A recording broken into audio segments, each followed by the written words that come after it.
हम लोग तो इस बात की उम्मीद कर रहे थे। हम लोग को इस बात की उम्मीद थी कि इस बार निश्चित रूप से भारतीय जनता पार्टी की सरकार वहां बनेगी। एक तो 3 टर्म से आदरणीय ममता जी वहां उनका शासन था और बहुत सारी बातें सुनने को मिलती थी तरह तरह की, लेकिन उसकी चर्चा नहीं करनी चाहिए क्योंकि अब वो चली गई हैं और भारतीय जनता पार्टी आई है वहां, तो ये बहुत अच्छी बात है।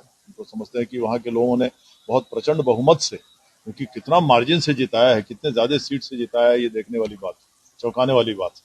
तो कितनी नाराजगी वहां रही होगी और इससे पहले कितनी भय का वातावरण वहां रहा होगा कलकत्ता में, इससे दिखाई देता है।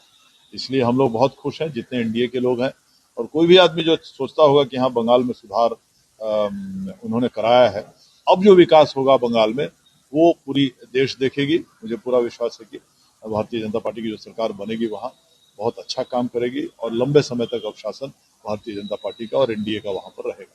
ममता बनर्जी का बयान आया है कि वोट चोरी हुई है, इलेक्शन कमीशन के द्वारा खेल किया गया है, हम इस्तीफा नहीं देंगे। कल का बयान। आजमा के देख लें, आजमा के देख लें।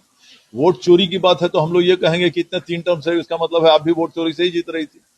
जब आपको मालूम है कैसे चोरी होता है, इसलिए आप ही 3 टर्म से जो आप जीत रही थी वैसे ही जीत रही होंगी।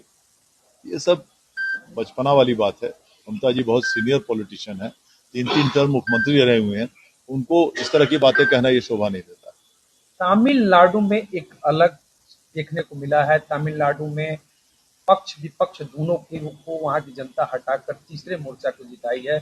विजय थलप्पा वहां के मुख्यमंत्री बनने जा रहे हैं। वो एक आश्चर्यजनक परिणाम जरूर आया है, लेकिन एक तरह से ये अच्छा है। मैं समझता हूँ जो भी पार्टी हो, हमारी पार्टी हो, आपकी पार्टी हो, जो भी रूलिंग पार्टी हो कहीं भी, उसके लिए एक सबक है कि जनता अब जल्दी माफ करने को तैयार नहीं है। जनता जो है अब जो आपका सहन ज्यादा दिन तक सहने को तैयार नहीं है, अब वो जो है सो आपको माफ नहीं करेगी अगर आप ठीक ठाक काम नहीं करेंगे। इसलिए अब जो है परफॉर्मेंस और डेवलपमेंट यही काम आएगा आपके।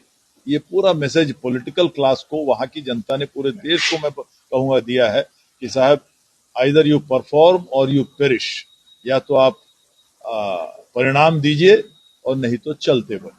यही मैसेज है उनका। मतलब 2 साल में प्रशांत किशोर की भी बड़ी भूमिका बताई जा रही है। प्रशांत किशोर का बड़ा नाम तमिलनाडु में हो रहा है कि बिहारी ने वहां तख्त पलट किया है।